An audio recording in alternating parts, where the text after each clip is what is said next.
மீசான் டிவி நேயர்களுக்கு அஸ்ஸலாமு அலைக்கும் வரஹ்மத்துல்லாஹி வபரகாத்துஹு. உங்கள் மீது சாந்தியும் சமாதானமும் உண்டாவதாக. இந்த காணொலியில் நாங்கள் எதை பற்றி முழுக்க பார்க்க போகிறோம் அப்படின்னு கேட்டிங்கன்னா, ரோயல் பார்க் கொலையாளி ஜூட் ஆண்டனி ஜெயமக என்ற ஒரு குற்றவாளிக்கு ஜனாதிபதி மைத்திரிபால சிறிசேனா அவங்க பொது மன்னிப்பு கொடுத்த ஒரு விஷயம் அரசியல் அமைப்புக்கு முரணானது அப்படின்னு சொல்லி உச்சநீதிமன்றம் ஒரு அதிரடி தீர்ப்பை கொடுத்திருந்தது. இந்த குற்றம் எப்படி நடந்த, இந்த வழக்கு எப்படி நகர்ந்துச்சு, இந்த அரசியலமைப்புக்கு என்ன வகையில் இது முரணாகுது அப்படின்ற பல்வேறு விஷயங்களை தான் இந்த காணொலியில் நாங்கள் பார்க்க போகிறோம். உங்களுடைய சப்போர்ட் எங்களுக்கு தேவை. அந்த வகையில் எங்களோட சேனலை நீங்கள் சப்ஸ்கிரைப் பண்ணி வைங்க, லைக் பண்ணுங்கள், கமெண்ட் பண்ணுங்கள். அதே போல் மற்றவங்களுக்கும் பயனுள்ளதாக அமைகிறதுக்கு இதை நீங்கள் ஷேர் பண்ணுங்கள். இந்த ஜூட் ஆண்டனி ஜெயமக என்று சொல்கிறவர் யார், இவர் யாரை கொலை செஞ்சார், அந்த ஃபேமிலி பேக்ரவுண்ட் அப்படின்னு சில விஷயங்கள் நாங்கள் முதல்ல தெரிஞ்சுக்கொள்ளணும். இவரை நாங்கள் ஆண்டனின்னு சொல்லுவோம். இந்த ஆண்டனி கொழும்பு பிரதேசத்தில் கொஞ்சம் வசதியான குடும்பத்தில் பிறந்த 3வது குழந்தை. இவருடைய பெற்றோர் டிவோர்ஸ் ஆகி பிரிஞ்சிடுறாங்க. இவர் ஆஸ்திரேலியாவுக்கு படிக்க போகிறாரு. வெக்கேஷனில் நாட்டுக்கு வராரு. கொலை செய்யப்பட்ட அந்த பெண்மணி, இவரோட பேர் ஏவோன் ஜான்சன். நாங்கள் ஜான்சன் சுருக்கமாக சொல்லிக்கொள்வோம். இந்த ஜான்சனுடைய சிஸ்டரை தான் இவர் லவ் பண்ணுறாரு. இதில் தந்தை ஸ்வீடன், தாய் இலங்கை பிரஜை.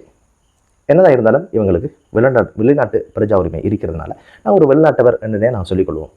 சரி, இவங்க குடியிருந்த பகுதி தான் ரோயல் பார்க்கில் சொகுசு மாடியில் 23வது மாடியில் வாழ்கிறாங்க.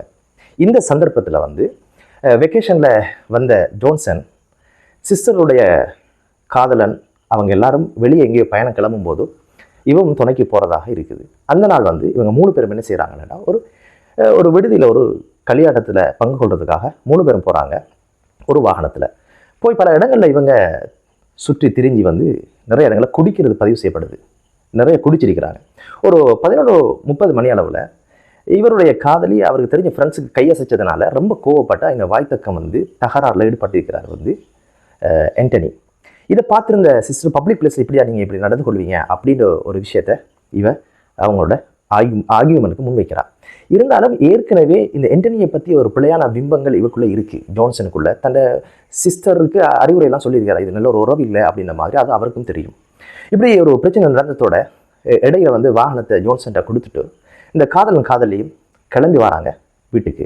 ரோயல் பார்க்குக்கு 23வது மாடிக்கு போயிட்டு வீட்டுக்குள்ளே காதலியை விட்டுட்டு அவள் ஒரு நோட் ஒன்று பண்ணுறா. நீ வந்தோடனே எழுப்பி விடு சிஸ்டருக்கு எழுதி வைக்கிறான்.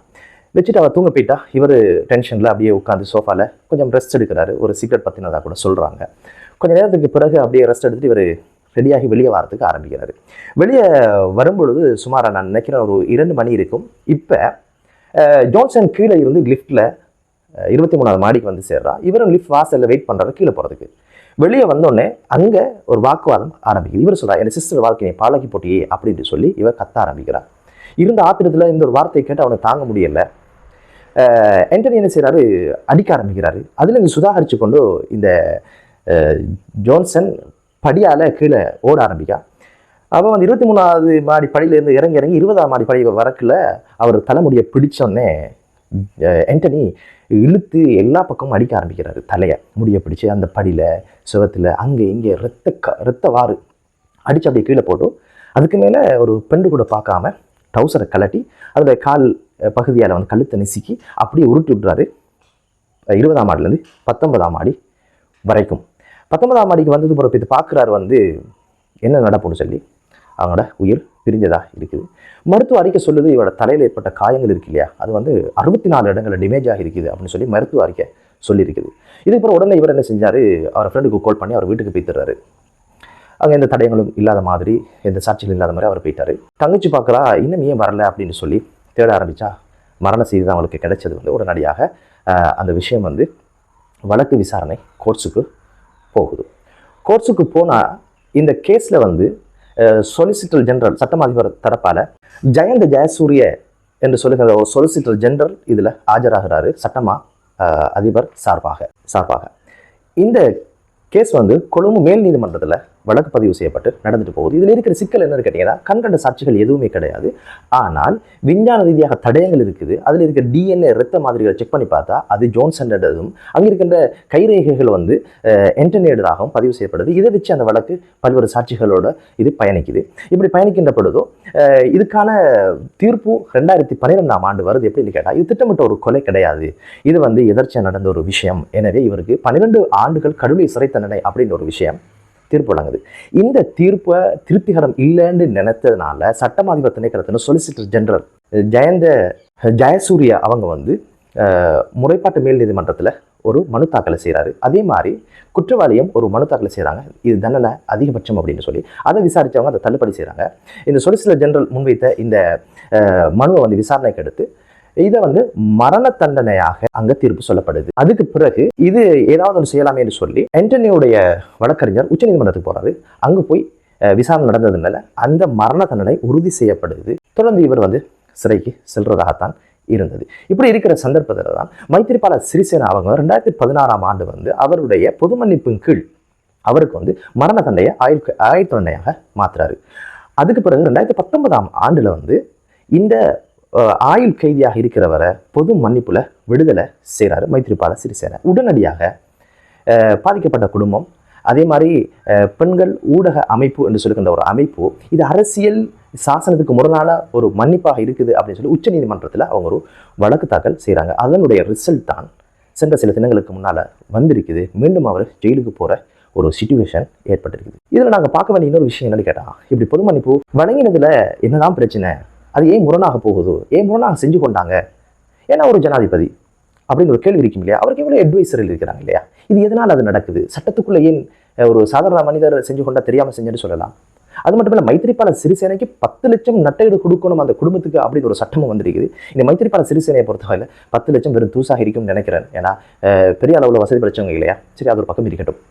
சரி, எதனால் இது நடக்குது அப்படின்னு தேடி பார்த்ததுல ஜனாதிபதி பொது மன்னிப்பு வழங்குறா அப்படி ஒன்று நம்ம அரசியல் அமைப்புல என்ன மாதிரி இருக்குது அப்படின்றத தேடி பார்த்ததுல சுதந்திரத்துக்கு முற்பட்ட காலத்துல ஒரு அரசியல் அதாவது அரசு தலைவருக்கு, ஒரு ஜனாதிபதி முறைமையில் இருக்கிற ஒருத்தருக்கு வந்து சுதந்திரத்துக்கு முற்பட்ட காலங்களிலும் அந்த அதிகாரத்தில் இருக்கிறவங்களுக்கு பொது மன்னிப்பு வழங்க முடியும் அப்படின்னு சொல்லப்பட்டிருக்கு. இருந்தாலும் கோர்ட்ஸ் யாருக்கு குற்றம் என்று கருதுகிறதோ அவங்களுக்கு அதை வழங்க முடியாது அப்படின்னு எழுதப்படாத ஒரு சட்டத்தின்படி அந்த சமூகம் வாழ்ந்திருக்கிறத தெரிய முடியுது. அதுக்கு ஒரு எடுத்துக்காட்டாக வந்து SWRD பண்டாரநாயக்க கொலை செஞ்ச ஒரு தேரர் குற்றவாளியாக கருதப்பட்டிருக்கிறாரு. இவர் வந்து விடுதலை செய்யணும்னு பல தரப்புகள் கோரிக்கை விடுத்தாலும் கூட அன்றிருந்த ஜனாதிபதி அதை மறுத்திருக்கிறாரு, அந்த மன்னிப்பை வழங்கல. காரணம் என்னன்னா, அரசியல் அமைப்பில் இல்லாட்டியும் அந்த கொள்கையோடு இலங்கை பயணிச்சிருக்கிறது என்றதுக்கு மிகப்பெரிய சான்றாக அது இருக்குது. அதுக்கு பிற்பட்ட காலத்தை நாங்கள் எடுத்து பார்த்தோமாக இருந்தால் 1979ஆம் ஆண்டு அரசியல் அமைப்பில் கொண்டு வரப்பட்ட அந்த சட்டம் என்ன சொல்லுதுன்னா, ஜனாதிபதியாக இருக்கிற ஒருத்தருக்கு பொது மன்னிப்பு வழங்க முடியும் என்ற ஒரு பகுதியை 37வது அத்தியாயம் சொல்லுது. அது என்ன சொல்லுதுன்னா, அதிகாரத்தில் இருக்கின்ற ஒரு ஜனாதிபதியால முற்றாக அவரை விடுதலை செய்ய முடியும், அல்லது நிபந்தனை அடிப்படையில் விடுதலை செய்ய முடியும், அல்லது அவருக்கான தண்டனையை குறைப்பதற்கான ஒரு அதிகாரமும் கொடுக்கப்பட்டதாக சொல்லப்படுது. சரி, அப்படி கொடுக்கப்பட்டா எதற்காக மீண்டும் அது மீறப்பட்ட ஒரு சாசனம், மீறப்பட்ட ஒரு விஷயமா பார்க்கப்படுது அப்படின்னு ஒரு விஷயம் நாங்கள் பார்க்கணும். அங்கதான் ஒரு அரசியல் இருப்பதாக நான் நினைக்கிறேன். அதாவது 34வது அத்தியாயத்தில் என்ற உறுப்பு என்ன சொல்லுதுன்னு கேட்டா, ஒரு மனிதரை ஒரு ஜனாதிபதி விடுதலை செய்யறதாக இருந்தால் அது பிரச்சனை அல்ல, சட்டத்திற்குள்ள இருக்கிற ஒரு விஷயம் தான். ஆனால் அதற்கான நிபந்தனைகளை இந்த உறுப்பு சொல்லுது. அது என்னன்னு கேட்டா, ஒரு மனிதரை விடுதலை செய்யறதாக இருந்தால் முதலாவது ஜனாதிபதி என்ன செய்யணும்னா, இந்த கேஸை நடத்தின தீர்ப்பு சொன்ன ஜட்ஜ் இருக்கார் இல்லையா, அந்த ஜட்ஜிட்ட ஒரு அறிக்கையை இவர் கேட்கணும். இந்த கேஸ் எப்படி நடந்தது, என்ன நடந்துச்சு, இந்த குற்றத்தின் தன்மைகள் என்ன, எல்லா விஷயத்தையும் அவர் ரீட் பண்ணணும். அதுக்கு பிறகு இவர் என்ன சொல்லணும், சட்டமா அதிபர்கிட்ட ஒரு ஆலோசனை கேட்கணும். சட்டமா அதிபரோட ஆலோசனையும் இவர் டேபிளுக்கு வந்ததுக்கு பின்னால இந்த ரெண்டையும் இணைச்சி இவர் நீதி அமைச்சுக்கு அதுக்கு பொறுப்பாக இருக்கின்ற அமைச்சரை பேரை போட்டு இது குறித்து உங்களுடைய கருத்து என்னன்னு கேட்கணும். அதுக்கு பிறகு அவர் என்ன சொல்றார், அவர் பரிந்துரை எல்லாம் எழுதி ஜனாதிபதியோட டேபிளுக்கு அனுப்புவார். ஜனாதிபதி அவங்க அலுவலகத்துல அதை படிச்சு இது கொடுக்கறதா இல்லையா, பாதிக்கப்பட்ட நிலைமை என்ன, இந்த குற்றம் என்ன சூழலில் நடந்த எல்லா விஷயங்களையும் பார்த்து உள்ளுக்கு இருக்கிறவருடைய மற்ற விஷயங்கள், அவர்கள் ஒழுக்கமானவர், அவர்கள் என்ன மாற்றங்கள் இருக்கிற எல்லா விஷயங்களை எல்லாம் எடுத்துத்தான் இப்படியான ஒரு விஷயம் நடக்கணும். ஆனா இது நடந்துச்சா என்றது மிகப்பெரிய சந்தேகத்தை எழுப்பி இருக்கிறது என்பதுதான் மீண்டும் இவங்க ஜெயிலுக்கு போறதுக்கான காரணமாக இருந்திருக்குது. இப்படி யாரெல்லாம் விடுதலை செஞ்சிருக்காங்கன்னு பார்த்தா, இதுக்கு முன்னால் இருந்த ஜனாதிபதி கோட்டபாய ராஜபக்ஷ துமிந்த டி சில்வா என்ற ஒருத்தரை விடுதலை செஞ்சு திரும்பவும் பாவம் அவர் திரும்ப உள்ளுக்கு போறதுக்கான ஒரு நிலைமை உருவாகி இருக்குது.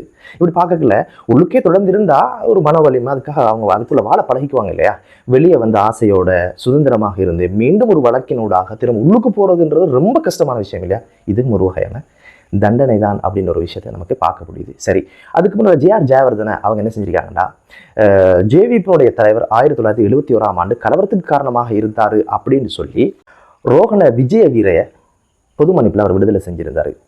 அதே மாதிரி சந்திரிகா அம்மையார் அவரோட ஆட்சி காலத்தில் எஸ்பி திசாநாயக்கா அவங்கள 2004 பொது மன்னிப்பில் அவர் வந்து கோர்ட்ஸை அவமதிச்சார்ன்ற ஒரு கேஸில் உள்ளுக்கு போயிருந்தார். பொது மன்னிப்பை கொடுத்து அவங்க விடுதலை செஞ்சிருக்கிறாங்க. அதெல்லாம் சவாலுக்கு உட்படுத்தப்படலை. இந்த 2 பேருடைய விஷயமும் சவாலுக்கு உட்படுத்தப்பட்டது.